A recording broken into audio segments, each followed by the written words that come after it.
the chairman of this occasion, let me very respectfully stand on all due and existing protocols. Mine is first to most sincerely apologize that I came in here a little bit late. As you know, the way things are these days is that you go from one meeting to the other, to another meeting, to another meeting. So I was been rushing from since 7:30 that I arrived at Abuja. It's been one meeting or the other. In fact, when Chivame was talking, I was telling him, remember, I still have several other meetings before running back to Lagos this evening for a lecture tomorrow morning somewhere. So please, my sincere apologies. Number two is to sincerely appreciate all of you that are gathered here, especially the author and those who made it possible for all of us to be here for this purpose. Thank you, thank you, thank you. It is not easy to be doing what you're doing in our country, in our environment, where things like this, effort, hard work are not appreciated. Whenever anybody says he's writing a book, I don't take it for a joke because it takes time to sit down and write. It is something that I celebrate. I recall when I was in office as governor, people would see me going to where somebody is launching or publishing or celebrating a book that is just 30 pages. And they will say, try and sit down one place and write 10 pages. Then you will appreciate the effort in writing. So I thank you for the effort. I thank you for what you're trying to do. I've listened to the book review. I listened to the keynote speaker. I was lucky that I listened to him beginning to the end, listened to Peter Ame and everything. But following what Peter Ame has said, for me, the most important thing we need to do with the issue of election, protecting our vote, is the human infrastructure. Our ability to say no to wrong things. It is very critical. I know we are seeking for amendment of the law. We're pursuing it vigorously. But as so many people have said, those who will benefit from the confusion will not willingly change that. Those who benefit from wrong will not want things to be right. Just like those who benefit from right will not want it to go wrong. So, those of us who believe we have to do the right things, those of us who believe that things must be done properly, we must insist that it must be done rightly. And that is what I urge all of you to go out and continue to advocate, go out and continue to ensure that more and more people are converted. That's what we are doing every single day. I say congrats to those who made it possible. And when I came in, the first thing I asked the person sitting beside me that the book have no price. Because I always look at price of book, or price of anything before I can talk about it and everything. So when I saw it, I said, and when he said there's no price, I said, can we ask the author, what is the price? So that when people say they're buying 20 or 30 copies without a price, you don't know what price that is going to come with. And then you change your mind. So I'd like to know the price. Because for me, when I saw our coordinator says, you make sure you will go to all the states. I said, well, we don't know the price. I would have said, why don't you take it to all the local governments? But until we know the price.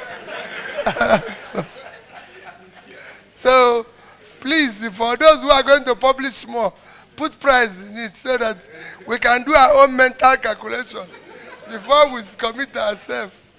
But be rest assured, I'm sincerely grateful to all of you and urge you know that we are many. We might be few here, but our number is great. People are believing in what we are saying. All we want is a better Nigeria. A Nigeria that works for everybody. A Nigeria that all of us will be proud to say, we're Nigerians. We're not asking for more. And that I believe that for you to, whatever problem we are going today is cumulative effect of leadership failure. What is the problem of Nigeria? Leadership. It's number one. Number two, leadership. Number three, leadership. If you get it right, you will see things changing. That's what has been happening all over the world. And that is my commitment. It's not about me being president or anybody being president. It is about how do we ensure that the right leadership emerge and start doing the right thing. We have no other country except this one. And all of us should be committed to making a better country for ourselves and for future generations. Thank you and God bless you. It has to be an electoral revolution. Mr. Victor, it is simple. Nigeria, we have been living in self-deceit. We have been living a lie. We claim to be a democracy. This year we celebrated 26 years of uninterrupted democracy in our fourth republic, and we have just done 65 years of independence. The hallmark of every democracy are free, fair, credible, and peaceful elections. That is the foundation, because it is a social contract where the citizens choose their leaders, and when they are dissatisfied with their performance, they can vote them out. If you fail to fix elections, there is no point of accountability. So we go through a vicious circle where people just continue to lament about bad leadership. They rig themselves back into power. They complete their 8 years. They rig another person who will become even worse. So if truly we want to be a democracy, it must be through free, fair, credible, and peaceful elections. Because elections do not only bring government, they give legitimacy to governance. That is why it became very important that, look, INEC and the electoral process and the judiciary have become the weapon fashion against Nigeria. We must put a spotlight on it. Since 1999, the current president is the only president who has not come out to talk about electoral reforms and free and fair election, even though he prides himself as being one of the persons who fought for the June 12 MKO Abiola mandate, which was all about free and fair elections. 32 years later, Nigeria cannot boast of conducting credible elections. Even the late President Yaradua admitted that the elections that brought himself and the then Vice President Jonathan, he said they were flawed. We needed to improve on them. Unfortunately, he passed. But President Jonathan took it a step further to sign the 2011 Electoral Act, conducted the elections that were seemingly free and fair that brought President Buhari. Then the destruction of INEC and the judicial system began. And that is where we are today. And if we fail to fix it, and they consolidate on what happened, the criminality we call elections of 2023, then we are done for as a country, because there is a template. The current ruling party has a pedigree. We have Lagos State to look at for the last 26 years. Nigerians must fix that system of accountability. Whoever that Nigerians chose, let it come as the mandate of the people. You cannot come through the window and claim to be sanitizing the house. No. The process of getting into power is more important than what you do with the power. That is why we are on this. The leadership of INEC should bury their heads in shame. The professor of INEC, the INEC chairman currently, his tenure will soon be finishing. In a normal society where there is a rule of law, the INEC chairman should be on a subject of investigation. And I say it with unequivocally. If you collect 300 and something billion to carry out one particular project, you say the electronic technology will be the game changer. You needed about 150 billion and all of the position papers you did. Sir, on the day of delivering, you said the Senate result could pass through the server, but the presidential could not because there was a glitch. Sir, do we know what caused the glitch? Has INEC told us why we should not have further glitches moving forward? The politicians, have they come out to say, in the minimum, let us know why taxpayer money should be wasted in such a misadventure, and on the day of delivery it fails? Until date, there is no conversation about electronic tech. In fact, the 2023 election has not even been reviewed by this current INEC chairman who is about to go. And when you say the people do not trust the process, INEC data for 2023, Total number of registered voters was about 93 million. Collected PVCs were about 87 million according to INEC. The total number of persons who voted in that election were less than 28 million people. Sir, why do more than 50 million people take the pain of registering, collecting PVC and are not interested? It's simple. Nigerians do not trust those processes or those activities we call elections. In the words of one of the African Union observation team that came in 2023, they say what we came to do was not election monitoring, it was a crime watch. Imagine leadership that comes from a process of criminality. How does the country move forward? And INEC is telling people that it's not about. So for us now, it is to plug the loopholes. If the judiciary had done what they needed to do, we will not be where we are. But unfortunately, the judiciary have decided to be a willing tool in the hands of the politicians. So we need to plug every loophole and ensure that there is less human interference no matter who is running the agency, and then mobilize to protect your vote. But I personally believe that what will change elections in Nigeria is an electoral revolution. It has to become a national conversation. The issues of election in Nigeria must be raised to the level of a national crisis, because failure to do so will just allow us to be at the mercies of the politicians in government and persons who they install there. The act is clear. The guidelines for INEC are clear about how to appoint persons. But of course, it's solely the prerogative of the president. Persons are saying that, oh, you may need to now amend the law so that it is not just the sole responsibility of the president, who will also be a participant or a contestant, picking the umpire. But then again, to what extent can we really control the interference of people? Even those who may not be card-carrying members, by the time they get in there, how do you control their own activities? That was why it became important that can technology insulate the process from human interference?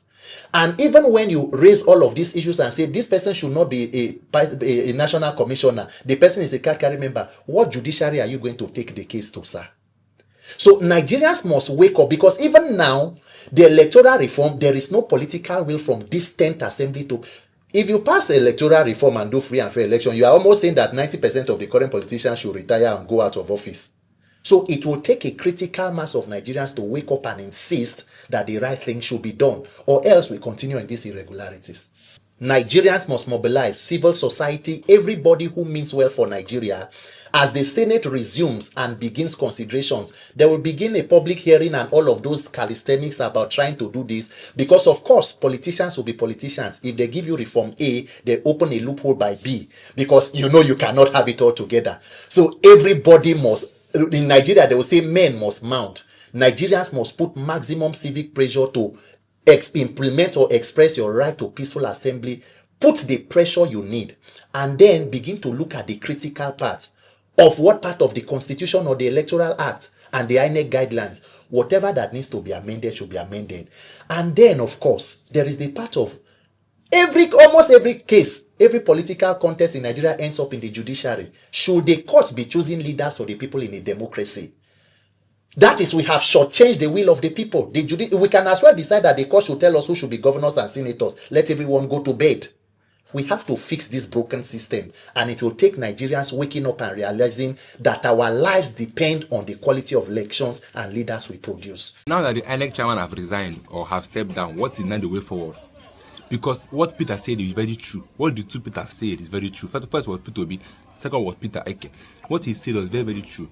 That electoral reform is going to require 90% or more than of our leaders to step down, which is not going to be possible. Then what is going to be done to the ex-INEC chairman? Is he going to be arrested or investigated? Because that's the way forward. We cannot allow two elections that he was conducted, that we all know that was rigged, and then he goes scot-free. It shows that Nigeria is not a working country that have system that works. Because if we have a system that works, this man is not meant to go scot-free, because we all know what he did. That's just the thing. Everybody in the world knows that last election was rigged, because this man asked for a lot of money for for beavers.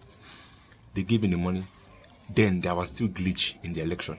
So what is the guarantee that there will not be glitch in the next or future elections? These are the questions that we need to be asking, and not just electoral reform. We need to stand up and make sure this electoral reform works.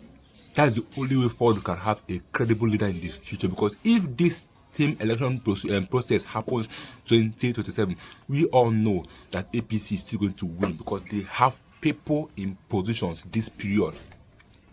Is still to that is going to put the new INEC chairman, and do you think the new INEC chairman is not going to play on the beat of APC?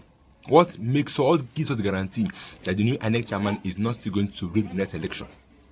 But let me get your views in the comment section. I'll be guys on my next video.